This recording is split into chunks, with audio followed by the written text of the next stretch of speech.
Welcome to Takeoff, a points and miles podcast by 10XTravel. I am your host, Emily, not Bryce. I know I look like Bryce, but not today. Today I am joined by Matt and a new face on the pod, or new voice, Zach, who is a 10XTravel team member who usually helps us with some behind-the-scenes stuff on the podcast, but today is making his first debut as a voice on the pod. Happy to be. Oh no, I thought I turned off the balloon. For those listening at home, my first introduction to the podcast was doing the balloons effect on the Zoom. It's pretty appropriate. You do throw a lot of peace Travis signs. and Bryce would be very happy because they love the camera animation. So yes. Before we get into the reason why Zach is here today, I just want to recap. If you're still new to Points and Miles or feel like you need a refresher, we recommend going back and listening to episodes 1 through 6. That's where we really cover the fundamentals and the basics, and that'll help you get started if you're feeling a little overwhelmed. You can also watch us and every episode of Takeoff on YouTube at youtube.com/@10xtravel.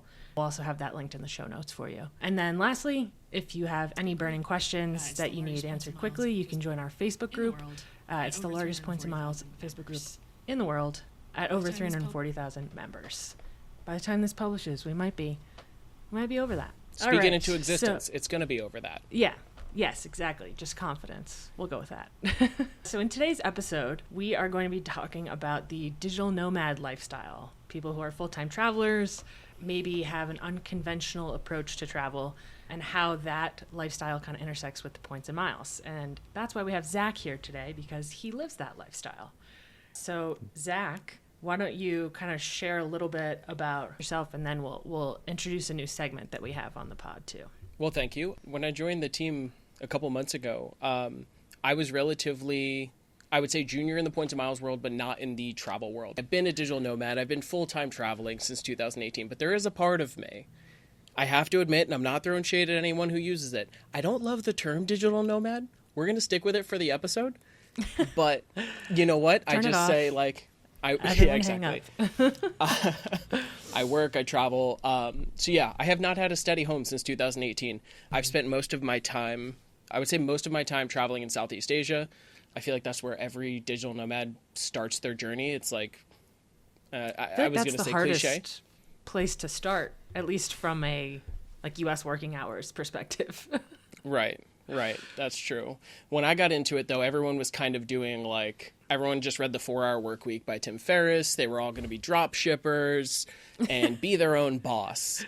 I did that for about 5 minutes, I think, but I went the travel blogging route into copywriting and all that kind of stuff. So I followed a somewhat, again, cliche path. But Southeast Asia's, gives everyone a lower cost of living and a way to kind of get your feet wet. But you're right. It is 10 p.m. to Matt's 10 a.m. right now. Yep. Luckily, my co-working space here in Bali is 24 hours. Shout out to Tropical Nomad. And yeah, if you're watching on YouTube, the nice decoration behind me, just trying to add a pop of color to these extremely white walls. So do you prefer being called a tropical nomad then instead of a digital nomad? I walked right into that one. I wish I didn't say that. I worry that's like at a team retreat or something that's going to become a nickname or something during a team building exercise. I prefer Zach, but whatever you want to call me, that's all well and good. But yeah, to put a bow on it, I travel around I stay in a place for about 1 to 3 months at a time, which obviously makes my life expenses and a lot of things different than traditional travelers, Points and Miles hobbyists, which has really implemented a bit of a learning curve. As I've been trying to watch what y'all do and pick up some of that stuff, I'm just like, oh, that's just not applicable to me. But we'll talk throughout the episode. We'll see about how we can get me more on your guys' level. Yeah, that sounds good. Well, thanks for introducing yourself and kind of describing how you exist as a tropical nomad. Before we get into that and your Points and Miles experience, I want to introduce our new segment, which is where we let the 10XTravel Plus readers and members call in and leave voicemails for us. We need a fancy intro music to this segment, along with the segment name. You've sung on the podcast before, Matt. That's true. Why don't you just take it away? I was a one-hit wonder. For anyone who wants to be able to contribute to this segment going forward, you can always sign up to be a 10XTravel Plus member, and there is a link where you can submit your voicemail. So without further ado, Our first question is from Tammy. Hi, now that the family restrictions on cards with American Express is going, what is your best thoughts for strategies for membership rewards? Is it worthwhile to downgrade a card? For example, I don't have an Amex Gold, but I'm considering downgrading a platinum or upgrading a green to get the benefits of an Amex Gold? Or is it better to cancel a card and wait out the 7 years?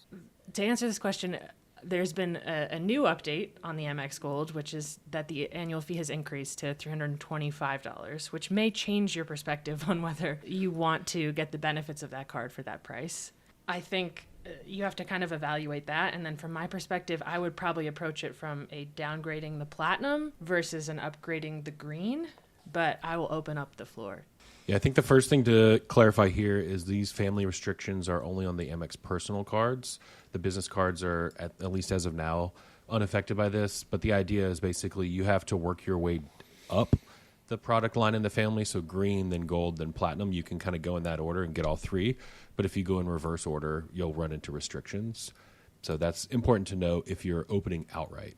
And again, those bonus time periods, typically we'll call it a lifetime of 7 years, are in effect here. So if you've opened a platinum card in the last 4 or 5 years and gotten a bonus on it, that's going to be your only card for a while in this product family. In this case, like you said, Tammy sounds like has a personal platinum and a personal green, but is wanting the gold. I think it kind of depends on use cases here. The real factor to weigh is how much she uses the personal platinum card for some of the benefits it has. Not only the actual benefits like the Uber Eats credits or some of those actual credits that you can use to offset the annual fee, but also things like Centurion Lounge access. If she's a big traveler and maybe has a Centurion Lounge at home airport or one she frequents a lot, that's going to be a benefit she's probably going to miss. Amex is rolling out additional Centurion Lounges and expanding that footprint. So that's something to factor in. I would typically probably suggest upgrading the green to the gold instead of downgrading the platinum. Here, the green is a fine card, don't get me wrong, but there's a lot of overlap and benefits for cards on other ecosystems. So you're just kind of swapping out different currencies for very similar benefits. And some of the benefits overlap with the gold as well, but are improved. So I would, in this case, look to upgrade her green to the gold versus downgrading the platinum to the gold. Matt, can I ask you a question? I know we talked about this on a previous episode, but I believe you are currently waiting out like a 7-year period with the Amex until you can partake once again, because you had, I can't remember the card, but it was... I had the old Premier Rewards Gold card, and that is evolved to now be what is the American Express Gold card. But Amex basically categorized it not as a new product, even though it is a new product. So the bonus restrictions are still in place from that to the new one. I know it probably sounds crazy to most people, but I still don't have a personal Amex Platinum. I've been living in the business platinum side, so I'm still eligible, even with all these new restrictions in place. So I'm still eligible, except for that kind of 7-year milestone.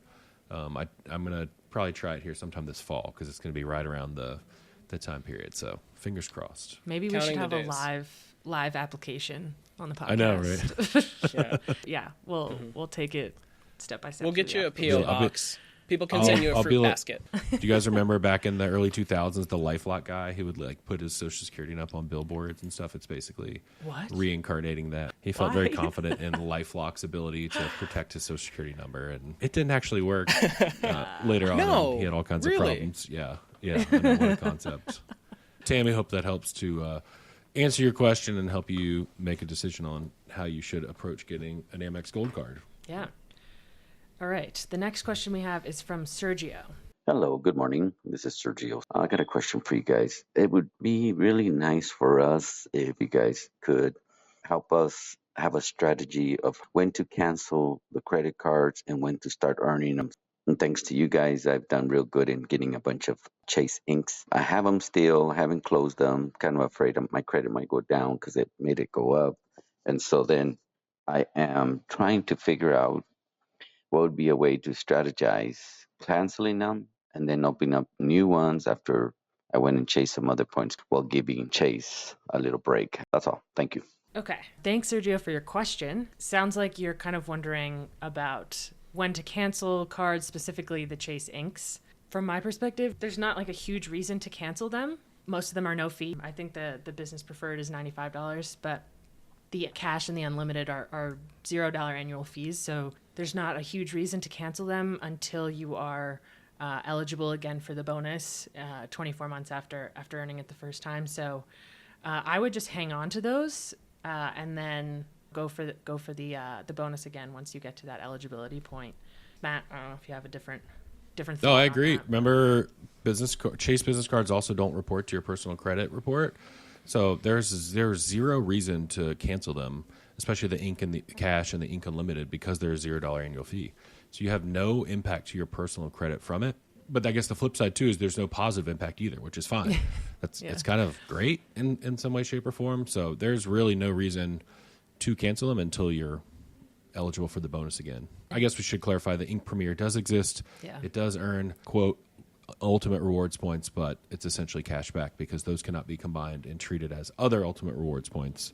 Just calling attention to that. Yeah. Because that is the long lost fourth ink card that does show up on the Chase website, but don't get confused by it. Yeah. And if you do accidentally open it. Yeah, that one I would cancel after a year, probably. Yeah. Don't cancel it before a year. But yeah, cancel that one after a year. Unless you are a big spender and really value that 2.5% cash back on transactions over, $5,000, I believe it is. I think, yeah. Hopefully that helps, Sergio. Thanks for asking that question. I know a lot of people feel that way about the inks. All right. And our last question for today is from Michael. We are nearing 1 year in, have added 1.4 million points over this year, and so excited about that. Have maxed out on Chase as they've rejected us a couple of times now. So we're wondering what the second year looks like for most people. What do you do differently in the second year? Does it involve getting rid of cards or doing other things differently? Looking forward to your answer. Thanks for your question, Michael. You are asking a very common question, which is, what does the second year of points and miles look like? You've already earned a ton of points, it sounds like, and you're kind of wondering what the next steps are. For me, without knowing exactly what cards you have already, I would kind of say the first year is earning transferable points while you can. They're the most flexible, and getting as many Chase cards as you can while you're under 524. The second year for me, when I first started, was more of okay, let's try out hotel cards and airline cards and see if I can branch out into other currencies. So if you haven't done that already, I would take that step. Matt, if you can remember back to your birth during your second year of operating in points and miles, and you want to share what that was like for you. I'm going to get into semantics on Michael's question. He mentioned they're 1 year in and have added 1.4 million points. Ooh. Awesome. Clapping for that. I'm hoping that he just forgot to mention in his question that they've also spent some of those points, because if they have not redeemed those points, I'm actually going to say don't get another card until you've redeemed some of your points. You know, people, we've talked about this before, but hoarding points is a dilemma in this country, in this world, and we need to make that a top priority on our platform on this podcast. Yes. So it's half sarcasm and half serious. I kind of want you to redeem some points before you keep adding more, because in some regard, there's really no point in just building up points and not learning the fundamentals of how to use them, and also getting to experience the benefits and the value that they provide for you. So redeem some points and then look to get another card. That's my sort of non-conventional answer. But since it sounds like you've hit Chase pretty hard starting out, which is a good way to do it, obviously, as we advise. Yeah, again, flexible points typically are going to be what you should do. Honestly, Amex is probably a great move. I like to organize Chase as kind of super beginner friendly. Amex would be more immediate and advanced, obviously, just because the transfer partners look so different than most people from a beginner standpoint would look to, just because there's so many different foreign programs that sound complicated. They're really not once you get the hang of it. So if you feel like you've kind of moved into that intermediate level and are looking to do some redemptions, Amex is a great option for moving into next, as well as Citi, Capital One, some of the other ones too. But with Amex, really look for those super elevated offers, the $90K plus maybe the $200 on the Amex Gold that we see sometimes, or $250K on the Business Platinum, $175K, I think, on the Personal. Some of those elevated referral ones would be really, really smart and strategic to jump on, especially if you're able to trigger those. Yeah. On the subject of hoarding points, like those stashes that were like, oh my God, I can't believe they're giving this to me, like, and you don't want to let it go. How much weight do you give to devaluations when you're saying like, hey, make sure to spend these? Like, is that something we're super worried about? You hear about it a lot. There's actually been some recently that people were pretty bummed about across different transfer partners. Is that something that like factors into your advice with, hey, these weren't made for you to just keep them in your pocket? Yes, but flexible currencies help you to fight points inflation, let's call it like that, via devaluations. In more cases than not, there's other ways to book stuff via another transfer partner that might have escaped a devaluation. So, for example, we recently saw British Airways Avios, that we talked about on a recent episode, devalue their partner award chart. So, using them on American Airlines operated flights went up, let's call it 10 to 30%, depending on which band you're looking at. But guess what? Qatar Avios has not changed. Iberia ones, I believe, didn't change either. It gets confusing in that regard because it's the same program name, but different award charts now, to where you can still get kind of the same value. So if you've kept those points in Chase, Amex, Capital One, whatever, even though the British Airways ones devalued or cost more, however you want to look at it now, you still have options. So that's why we stress flexible currency so much, because you can bypass some of those devaluations. Not all the time. If Hyatt devalues their award chart, then you're kind of SOL. I'm more talking about the flight side of things versus hotels. One way that I like to think about it in terms of hoarding points is that they're not worth anything until you spend them. Bingo. So it's not like money where, it's worth something, but at any time they could just, like you're talking about, devalue the points completely. If you're hoarding them for a huge trip that's, 4, 5, 6 years away, by the time you get there and you want to spend them, the landscape could be totally different. So, obviously, if you have a bucket list trip, yes, save up for that. But take a couple in the meantime. Take some small, shorter trips. Get used to redeeming them and get comfortable transferring to different partners and that type of stuff. Because then by the time you get to your big trip that you're working up to, you'll be experienced and ready to go. Also, I don't want to come down from my pulpit without fully acknowledging that I am a points hoarder. I have more points than I am comfortable admitting. I wish I could spend them more than I can, and I don't. So I'm with you on this thing that yes, I'm calling you a hoarder, but I am one too. So not just throwing that out there. We're in this together. Yeah, we're all in it together. I think we're all probably points hoarders. I saw Zach's point stash too. He looks like a hoarder.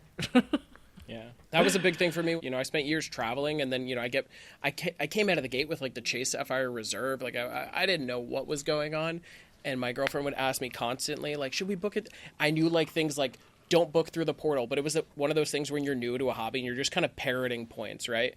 And so I'm like, that's not good value. And then next thing you know, it's been 1.5 years. We haven't spent any of them. I'm still forking over cash for flights because one day they're going to be worth something. Well, we'll fix that today. I've gotten better. But yes, I think we're relatively close here, but I'd be lying if I said I wasn't a little concerned about any upcoming judgments, but this is a safe space. Yes. Okay. Well, I think that puts a bow on our new segment. Thanks for submitting your questions, everybody. And with that, Zach is the star of today's show. So we've already learned a few things about you. You've been doing this for six-ish years, mostly Southeast Asia, mostly Europe, moving around every couple of months. So why don't you talk a little bit about like the travel style that you have, if you could. Are you flying business class every other month? Are you budget airlines? What does that look like for you? When it comes to my travel style, aside from the fact that at this point I'm really tired, but I'll speak about the last 6 years in general. So like I said, we talked about Southeast Asia. I spent a lot of time hopping between different parts of Thailand, Vietnam, and Bali. So I point that out first before talking about Europe or anything else, because those short haul flights are usually with airlines that I had never heard of before I came out here, or not airlines that I'm looking at or I'm seeing when I'm looking at long lists of transfer partners. So I'm looking at AirAsia, Vietjet, Malindo Air, things like that. And so it's a little bit different than, again, what we usually talk about.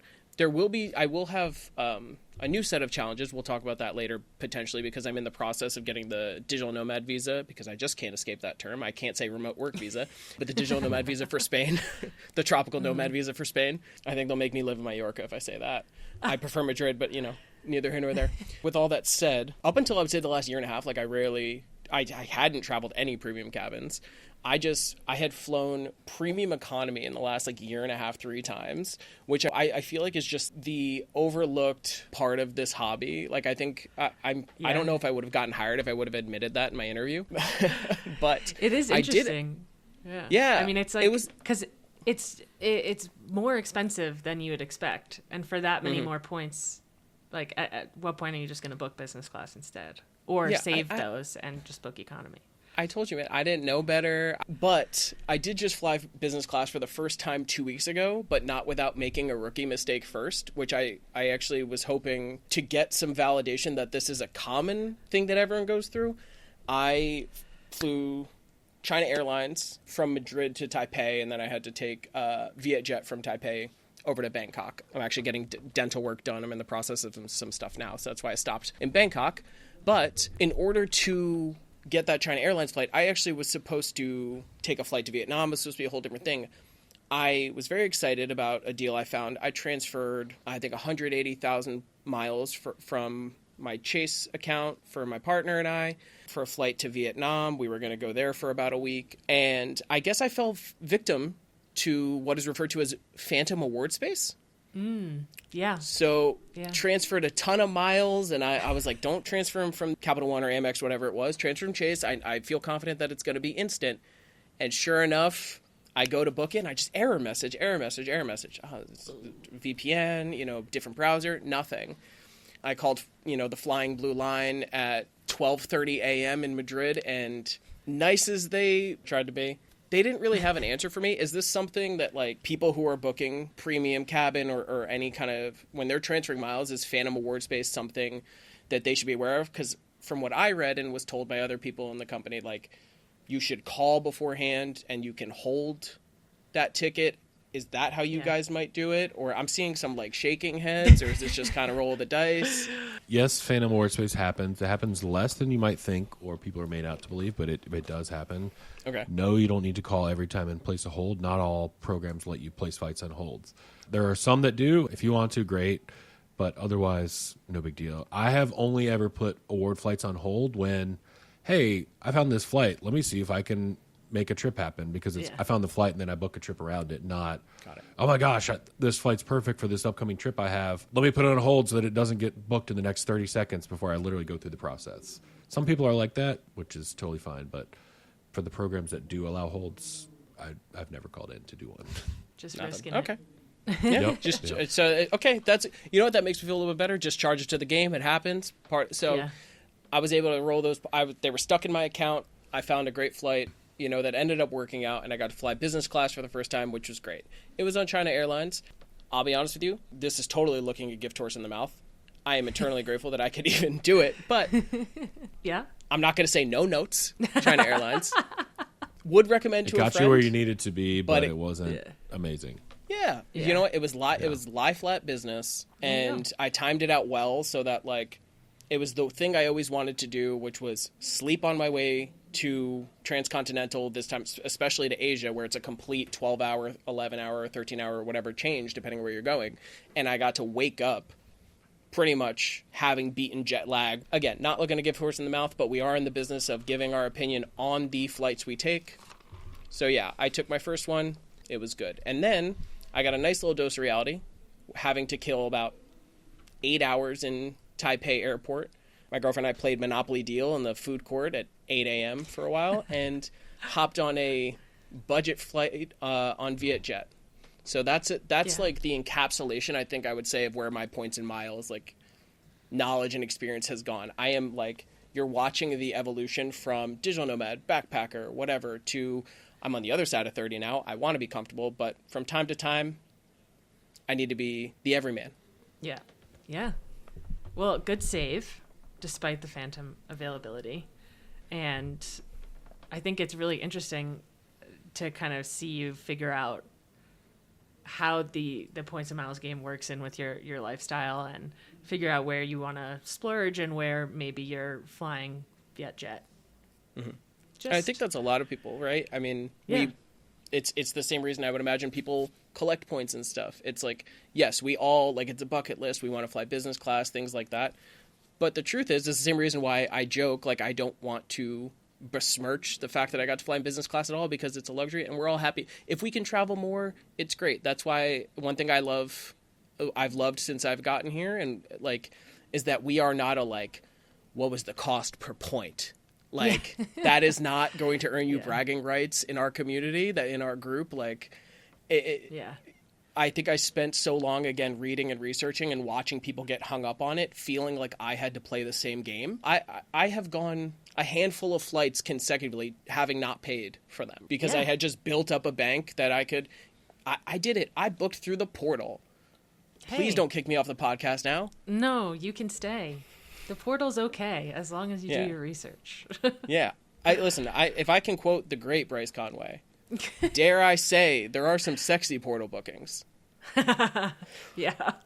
And that will be at the t-shirt future meetups. Yes. But yeah, there's a time and place for it. So yeah, if we can travel more, it's all gravy, right? Yeah.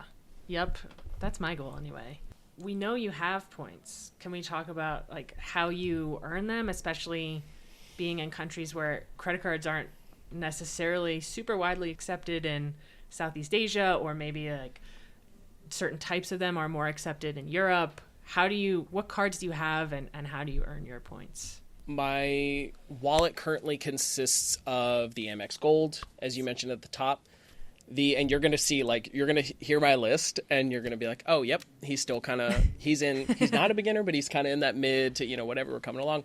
Because I'm still rocking the Aviator, the red American Airlines Aviator card. Because when I was, like, brand new to traveling, I was like, 60,000 miles. That sounds great. The Chase Sapphire Reserved, and this is, again, I'd love to hear y'all's take on this.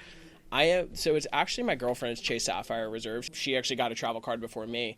But I've been an authorized user for, like, 5 years on that card, just enjoying the lounge access, probably overpaying for it at this point. But I also personally hold the Sapphire, I said Reserve before, right? Yeah, the Sapphire Preferred. So as far as the authorized user, before I continue with my cards, is that like the biggest no-no in the world? Is that like, hey, it's been more than 2 years, don't sweat it? Yeah. It's really should I get removed from it? I don't have a problem with it. No. $75 for getting your own Priority Pass membership, essentially. Yeah. Yeah. Okay. As long as you don't have another card or aren't going to get another card that has that same benefit, and then you're just like wasting $75. But because it's older than 2 years and you already have the Sapphire Preferred, it's not really causing any harm. Right. Okay. Wow. So we're talking Amex Gold, Aviator Red, Chase Sapphire Reserve, Chase Sapphire Preferred. I do have the Venture. I don't have the Venture X. Unfortunately, the Capital One Venture is my, I think, second oldest card. From the sounds of it, some people just like get stonewalled by Capital One. So I guess I'm lucky that my first card was a Quicksilver and they seem to like me. The downside is I believe the Capital One rule, I don't know if this is officially or unofficially, can only have 2 personal cards at once. Is this correct? Yeah, that's correct. Yeah. So to wrap up, it was the Capital One Venture, Quicksilver, and then I do have an ink. I have the Chase Ink Business Preferred. That's my only ink. I'm about to apply for another one. I don't bother with the other ones because they have international transaction fees or foreign transaction fees. Yeah. On the subject of the Capital One, if I can ask you guys, the 2 Capital One cards, Quicksilver is my oldest. Venture is, I believe, my second oldest. I'd love to get into the Venture X game, mostly for the sub, but also, I mean, the lounges are great. I get 2 visits a year with my Venture. I don't want to just upgrade to the card, right? I'd like to close it and then reapply. Is there any merit to that? Is that just kind of like more trouble than it's worth, not a guarantee? Because the Venture's your second oldest card, I think from like a credit history perspective, you'd be fine to close it as long as you keep the Quicksilver open. Yeah. But that said, Capital One is kind of finicky with approvals. I only just got my first Capital One card this year after many years of trying. So I don't know. Thank you. I don't know what closing one and applying for another will do. But when I was thinking about your next card, my first recommendation was going to be the Venture X. But I don't want you to close your Venture and then not be able to get the Venture X, especially from the cards that you have. The Capital One Venture and the 2X on everything is kind of like a great daily driver card that you have in your wallet, just when you're not working on a minimum spend. So I don't know the answer Yeah. I guess you could risk it if you want. If you want the Ventrex, it might be worth applying outright. Capital One seems to give special favors for the Ventrex, and sometimes it just kind of bypasses some of their rules, depending on the person. So I've seen a number of people that have 2 Capital One cards get approved for a Ventrex, even when they're holding a Venture or a Venture One. It might be worth a flyer. It's a heavy flyer, though, because they pull all 3 of your credit reports, so you should freeze one of them just to kind of limit the credit impact. Capital One is annoying like that, and that they typically pull all 3. So, again, long-term, not a problem, but short-term, it's just more of an annoyance than anything. But so you want the sub for the Ventrex, understood. What about the benefits? Because it's a big jump in the annual fee Right. compared to what you've got. And so you're really, as of now, only gaining access to, 3 or 4 Capital One lounges here in the U.S. currently. Obviously, they're expanding that footprint. Right. But you already get Priority Pass as a CSR authorized user. So curious what other benefits from that card you'd be looking for. Well, that's just it. Like, I think I was so enthralled by, like, the sign-up bonus, unlimited lounge access, because I do fly out of DFW quite often, right? So that's one of them. I also can just, like, time out going to the airport where I don't always have to kill time in a lounge. So, like, completely upending my strategy over that, not a great philosophy. Yeah, I kind of have wrestled with it for that reason because, again, with the access to the Chase Sapphire Reserve, the Venn diagram is almost a circle in terms of benefits. And we're keeping it, it's technically my girlfriend's card. So I'd be saving $75 just to take on a new annual fee. So you might have just confirmed it for me that whatever residual benefits I get are just not really moving the needle. I actually feel like... Go on. I was going to say, that's one side of the argument. The other side is the Ventrex, yes, it has a $395 annual fee. You get $300 in credit for Capital One travel, which I feel like could fit your lifestyle for some of the travel and lodging that you do. You also get essentially $100 every year that you keep it for the anniversary bonus miles, 10,000 miles. So that's right, the $100. 10,000 miles. So the annual fee sort of wipes itself out over time after the first year. I mean, it's not 100%, but pretty close. And then in subsequent years, so long as you can use those travel. Some people, like the $300 annual travel credit does not entice me. I don't have the Ventrex because it's restricted to Capital One travel. And not that I'm 100% opposed to booking something like that. I just don't. It's like it's not a great benefit for me, and I don't have great lounges near me yet. Maybe if they do, then that changes things. But I feel like you could justify it from that angle, and that you essentially get the annual fee as a wash, so long as you can use those the travel credits essentially kind of fit into your lifestyle. So I wasn't trying to talk you one way or the other. I was more just trying to find your logic. Yeah, no, I appreciate it because you know what? You can tell I've been waffling. I am going to ask you guys probably to help me just add, like, because I am now in the window firmly. I think I'm at 124, so I'm well within the point where I can open a new card. My financial habits, again, are like, given my lifestyle, they're a bit different, right? The benefit is like my plans are often far more flexible than most people. So again, transferable currency is like the golden ticket for me, just because, again, I can always kind of make something work even if it's not the best value in the world. I have some cards where, like, with bonus categories and stuff in the States, that I spend a decent amount of time going to visit family. A lot of stuff is digital now. I have found ways to use certain benefits.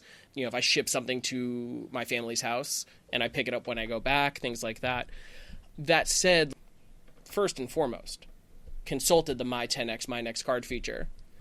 But if I can hear it straight from the horse's mouth, I'd like to take that opportunity. Is there anything that feels glaringly missing from my wallet? Because I'll tell you, for one thing, is like I don't have, aside from the Aviator, like any co-branded cards specifically for hotels. My accommodation strategy is obviously, again, I go on vacation, I go on lengthy trips, I will stay in hotels, but there is a large portion of the year where I stay in Airbnbs for 1 to 3 months, which, I'm able to collect Avios by clicking through the British Airways Airbnb portal. I don't know if you guys have done that, but like I've racked up thousands of Avios just doing that. But with my travels between Asia, Europe, and the States, does it make sense for me to dip my toe into like a hotel card? Should I be looking at like an Amex Platinum, or is it just really like everyone's a little bit different? I don't see the need to hop into co-branded cards for you, unless like just a crazy welcome bonus popped up that might align with future travel plans. We've seen like a 5 free nights on the Marriott Bonvoy Boundless card. That could be an interesting play if you over the next year wanted to line up using 550K free night certificates, understanding the challenges, but also the upside of redeeming those, because it's not as straightforward as a lot of people think. I think getting into that welcome bonus, but it could be a good play. Maybe some of the Hilton cards when they have elevated bonuses. But again, you're in a unique situation where you don't stay in a lot of hotels. At least primarily, you could if you had the option. So you don't need it per se. But yeah, the British Airways Airbnb is a good play on your Airbnb stays. Right. You definitely could, if you found a big welcome offer onto the Amex Platinum, chase that. I mean, that could get you, let's say, 150 to maybe upwards of 200,000, depending on which offer you got, which could be worth it for sure. I think you would probably struggle on some of the benefit side of things to redeem, not entirely, but some of those benefits are here geared towards more U.S. type stuff. Not all of them, but you definitely could justify that. I don't know long term if that would be a keeper card, but it might be a good move for at least a year. But with all that said about co-branded cards, I do have a suggestion for you. The IHG One Rewards Premier Credit Card. At the time of recording, the offer is 5 free nights each, valued at up to 60,000 points. Okay. So again, similar to the Marriott Bonvoy Boundless offer I mentioned, but different program. IHG, great footprint throughout Asia and obviously the world entirely. Even though there's some lower point night options available in your neck of the woods, if you wanted to splurge and do some nice options, or go somewhere far away, go to Japan or who knows, wherever, 5 free nights at 60K per night would be a pretty strong move. $99 annual fee, no foreign transaction fees. I'm almost positive. I would be shocked if it doesn't. I checked. There's none. Yeah, pretty much most Chase cards with an annual fee don't have FTX fees, but yeah, so I think that could be a good option for you. Wonderful. It's funny you mentioned IHG because I was always just like, Marriott. And I've only become in the last year conscious of not only are there IHG hotels, they seem to be growing quite a bit, specifically in Southeast Asia, but in a lot of places. But I find that some of their brands are significantly nicer outside of the States. Is that crazy? Yeah, I would, other than Kimpton, I don't know that I would target many IHG properties here in the U.S. Right. It's not to say I won't do any, but outside of the U.S., IHG does really, really well. We could have Travis in a travel lodge and Matt in a Holiday Inn Express. Right. I was just in Thailand, in Koh Samui, beautiful island, and the Holiday Inn. I'm walking up the beach and walk back out into the street through a resort. It was a Holiday Inn. Yeah. And there's some. I thought there was a mistake. Holiday Inn resorts. Yeah. There's a nice Holiday Inn resort in the Maldives. Yeah. So yeah, no, IHG, in my personal opinion, IHG thrives outside of the U.S. Okay. I would say Kimpton, Intercontinental are probably the outliers to that in the U.S. But even still, there's some nice Kimptons. Don't get me wrong, but outside of the U.S., yes, they thrive. Also, that must be why Drake said he doesn't stay at the Intercontinental. Because he was staying in North America, it just wasn't up to his standards. I'm so sorry. Yeah, it was bingo. right there. 6 years too late, but it was right there. One other benefit also of the IHG Premier Card is you get platinum status with IHG, which allows you to get a 4th night free on hotel point bookings.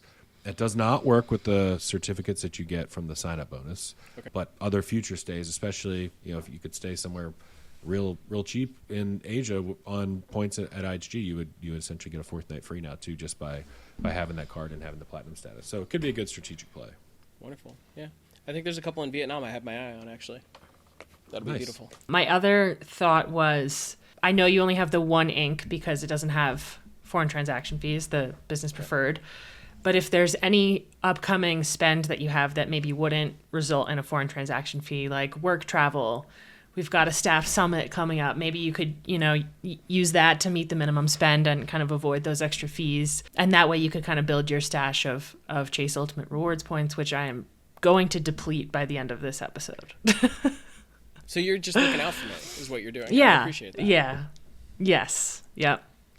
Is there ever a time where, I can't imagine there would be with having X amount of cards at your disposal, but where you would just look at a foreign transaction fee on a certain card and just take it on the chin and say 2%, 3%? Why not? No. Because I'm literally in a pinch. Yeah. If I'm stuck in a foreign country and that's the only card that I have because my wallet got stolen or something. Yeah. Imagine you're just like, nope, not doing it. It's 3%. The math doesn't math at 3%. Right. So I figured as much. But in that case, you'd be better off in that case using your debit card, even paying a fee on that and getting cash and just paying in cash. Right. Okay. All right. So I have some options to consider then. The other thing to consider for me is how often I'll be able to use these cards. But I will say I have found, particularly here in Bali, like everywhere I am, takes cards. Amex gets super hard outside of Asia, but I actually found, because like I said, we've been in the process of moving to Spain. I was there for the last couple months. Amex is becoming more widely accepted in a lot of places. Yeah. But still, I think like I have the gold for now. Maybe I'll toy the platinum, but I think staying with like a standard card, either of those Chase cards, would be a good bet for me. Yeah, the one benefit I had listed on the platinum for you is I think there are lounges at pretty much every home airport you mentioned. Yep. Like Dallas, Philly. Yep. I think there's one coming to Newark. There's one in JFK. I think there's one in LaGuardia too. I think it's smaller, but anyway, if you wanted to splurge for the premium card. No, you raise a good point. Virtually anywhere I travel, because I spend so much time in transition, like lounges are super crucial. Priority Pass has been great over the years, but I have found myself in certain airports like really wishing I had access to Centurion lounges. I don't want to call attention, but to the earlier comment, you did mention that you spent 8 hours in the food court at the time. Yeah. Of the airport. And I did want to call out, why weren't you in a lounge? But I thought I would restrain myself. But now I'm allowed. I don't remember, actually, because I checked Priority Pass, and I'm pretty sure in both terminals. Oh, you know what it was? It was different itineraries. Couldn't check in for my flight in time. So I had to sit landside food court, which is exactly as bleak as it sounds. You know, it's on the bottom floor, no windows. There was like 2 things open. So it's the Houston Centurion Lounge. Got it. You know what's funny? You started bringing up the Centurion Lounge, and you were like, yeah, they're great, you know, whatever. I was like, I'm pretty sure you voted one of the Centurion Lounges your worst lounge. Yeah, the Houston one. It's not worst lounge, but it is a prison. It's a prison with nice food and alcohol that just, you basically go in the elevator at the back of the duty-free store down who knows how many levels into this like dungeon at the Houston airport. It's wild. A nice prison with free food and alcohol. Understand. Sounds like a Scandinavian prison. Yes. It is. It is the Scandinavian prison of Centurion lounges. Okay. Oh, we just coined a new term, huh? Yeah. I digress. I think Matt kind of already put this to bed for me, but I've wondered for a long time about airline loyalty versus keeping my options open. So my home airport, when I'm home, because I do go see my family quite a bit, and once I leave, I am always flying transcontinental, either Europe, Asia, occasionally South America, wherever. So my home airports at home are from Jersey, so Newark and all the New York airports, Philly in a pinch, but my girlfriend's family's from the DFW area, so I fly out of there quite a bit. I have flown American far more than any other airline over the last couple of years, but I would say I've found more United flights internationally by a little bit. So like, you know, within the States, I'm usually American because I'm flying between hubs. If I'm leaving Bali, let's say, I'll fly to Bangkok or Singapore to fly back to the States, right? Because the connecting flights here, while they're getting better, are not amazing. When I am coming back to Asia, let's say, I will be leaving either DFW or New York.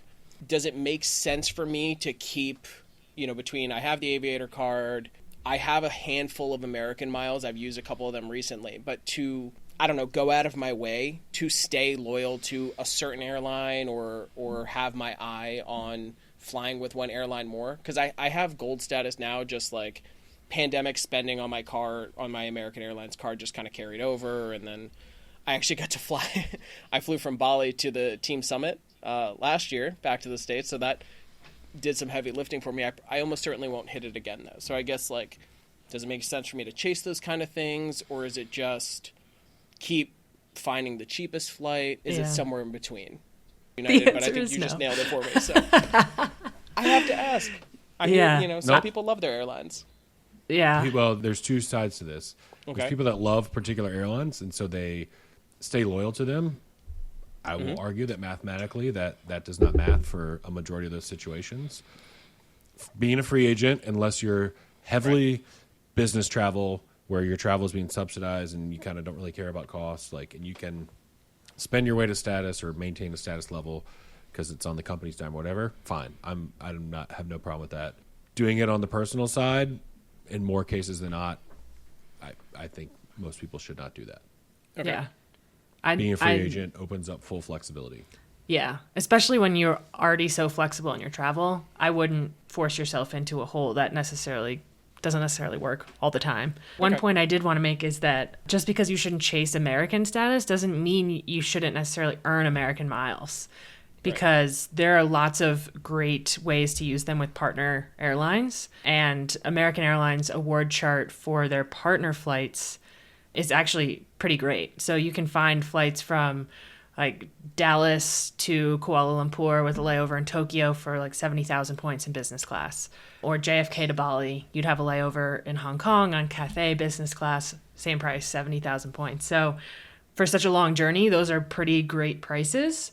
There's not always availability. I was looking before this episode, and it's pretty hard to find. So I wouldn't bank on those always being available. But if you have the American Airlines card and that's an airline that you generally fly more often and you want to earn more miles, I don't think it's a bad option for getting yourself between the U.S. and Southeast Asia.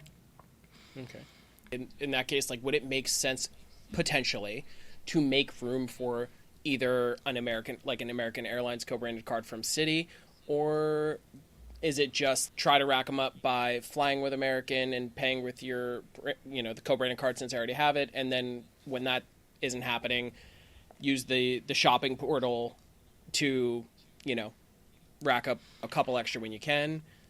You will always earn more miles mathematically chasing sign-up bonuses than you will any sort of transaction type thing from spending or shopping portals or whatever. There are literally a handful of edge cases where that's not true, and those are just super, super, super rare circumstances. So sign-up bonuses are always the way to go to earn large stash of points very quickly with relatively minimal spend. Right. I would still go with our next recommended cards that we've shared with you, but I think I would consider at some point the business American Airlines cards. There's a Citi business Citi and Barclays. I for the life of me, I don't think I could say the full name of the Citi one or the Barclays one for that matter, but you'll know when you see them. You'll know when you see them. The Citi Business Advantage World Elite MasterCard Silver Gold Platinum. I don't know. I think you hit it on the first try. We can try. We can wrap up here. It's not going to be more impressive than that. I appreciate it. It was great to come on. Yeah.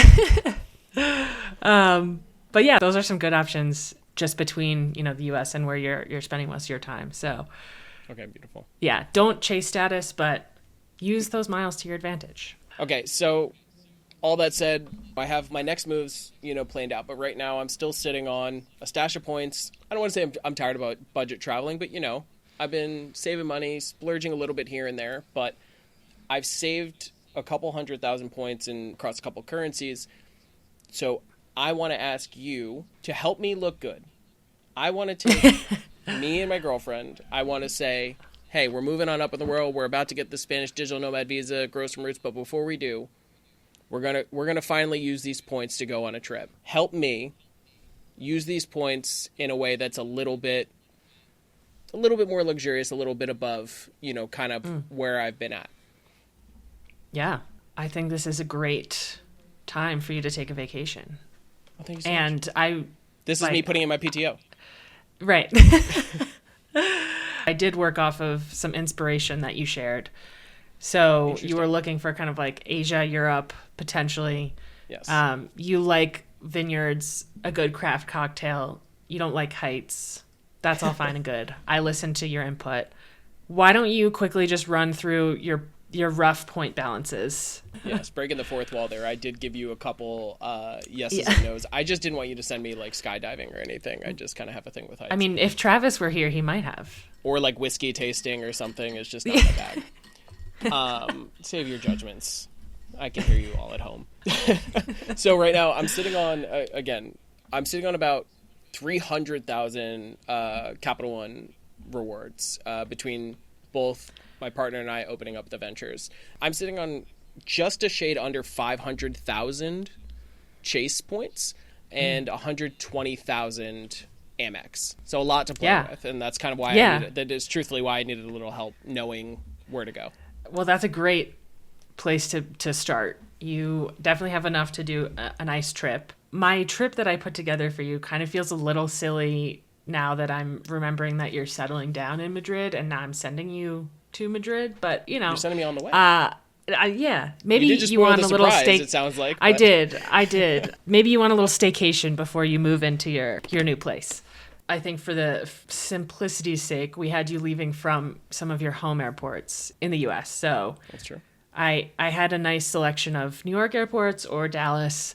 I ended up going with New York, and my plan is to send you and your P2 to Porto in Portugal and Madrid for 8 days in April. Porto I picked because you said you enjoy vineyards, and even if you're not a big drinker, it's a beautiful location. You can look up the hotel afterwards. I think you might want to go. I'm excited. Porto is high on my list. Yeah. Well, what's great about that is that there are nonstop flights from Newark to Porto on TAP Air in business class. And the way I was going to book it for you was through Air Canada Aeroplan for 60,000 points plus $75-ish each. So that's 120,000 points. Luckily, because you have so many different types of transferable points, you can use them all because they all transfer to Air Canada. You can pick and choose where you want to transfer from. So that's your outbound. And then on the return, I have you flying from Madrid to JFK nonstop in Iberia business class. But we're going to book through British Airways for 34,000 points plus $153 in fees each. And we've talked about this deal previously on the Avios episode because the off-peak pricing for that in business class is insane. That's the price of some economy flights. So round trip for both you and your P2, you'd need 188,000 points plus around $458 in fees. You do need a flight between Porto and Madrid. I did a quick Google flight search and they're $24. So please don't use points for that. Just don't get coffee for 1 week. So like I said, you can kind of pick and choose which transferable points you use. Same for British Airways because they all transfer to British Airways. But I would make sure to save some Chase points for the hotel because I'm going to put you in Hyatt hotels for the trip. The hotel that I've picked for Portugal wine country in Porto is called the Terra Rosa Country House. And it's a Mr. and Mrs. Smith that's now bookable through Hyatt, which the rates are not always favorable for those because the award chart is kind of wonky for those new hotels. But this one was only 13,750 points a night. So for 4 nights, you're looking at 55,000 points. In the rolling hills of the vineyards, it looks beautiful. I'll make sure to add a picture for the YouTube viewers. So that's your spot for outside of Porto. I think it's about 45 minutes out. So hopefully you can deal with that additional travel. You let me know. You're the tropical nomad, so. I think I can stomach it, yeah. For 13 and change a night. Yeah, I think I can make it work. And then once you get to Madrid, I'm going to put you up in the Thompson Madrid. And Matt knows all about the Thompsons. We love the Thompsons. Probably my new favorite hotel chain. Yes. Is that true? Yeah, probably. Yeah. We're very passionate about the Thompson brand. So this one is a little more expensive. It's 25,000 points per night. Also can be booked through Hyatt. So that's 100,000 points for 4 nights in Madrid. Your total for 8 days of hotel stays is 155,000 Chase points transferred to Hyatt. So all in, you're looking at 343,000 points for a 8-day trip to Portugal and Spain. And based on the numbers that you gave me, you have a lot left for the next trip. So I did say I was going to deplete your Chase stash, but I actually did you a solid and I left you with some. I appreciate that. I think you should check out the hotels. Let me know if they're your style. We can book this for you, no problem. I'll submit the vacation days. I think it was April 7th to the 15th. I'm thinking I'll tell our I'll use our award booking team. And I will say that this sounds completely feasible, above where I was hoping. I mean, for me, again, based on where I've been, everything would be gravy. But particularly the Portugal portion, I will actually go on this trip and produce content from it. That's how excited Oh I am. yeah. Especially There you because go. I was excited about the whole like the Mr. and Mrs. Smith, part of I could book, through Hyatt. But if Yeah. Matt is just enamored, absolutely in love with Thompson Oh, yeah. Hotels, Oh, yeah, I they're got to see what the fantastic. hype is about. Yeah. Yeah, Yeah. they're great. I appreciate it. I think we got a plan there. I think I have a plan of action. We're about to watch me document my transition from tropical nomad to 10 expert. It's unofficial. I tried to throw it back on you guys and it just didn't work. But it's fine.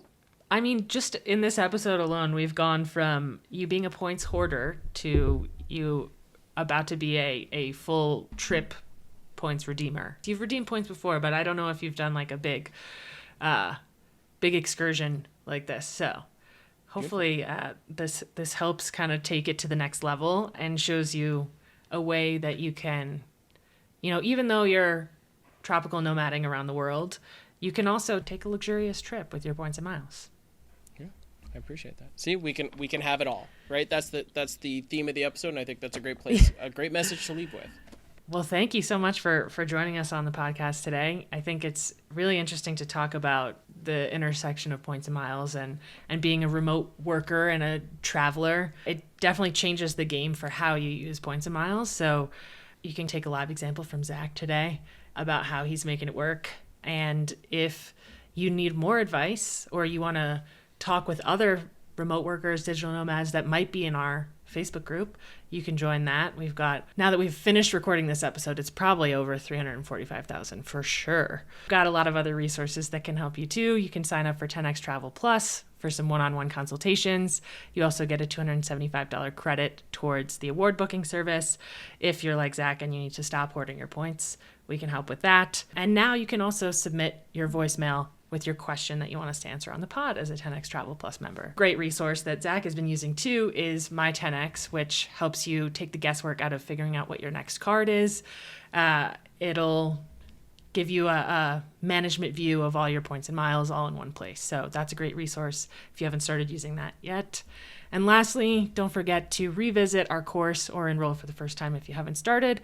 And you can also learn how to travel for next to nothing, like Zach, Matt, me, Bryce, Travis. They're not here, but I'll throw them in there. So thank you so much for joining. For all of us at 10X Travel, we'll see you next time.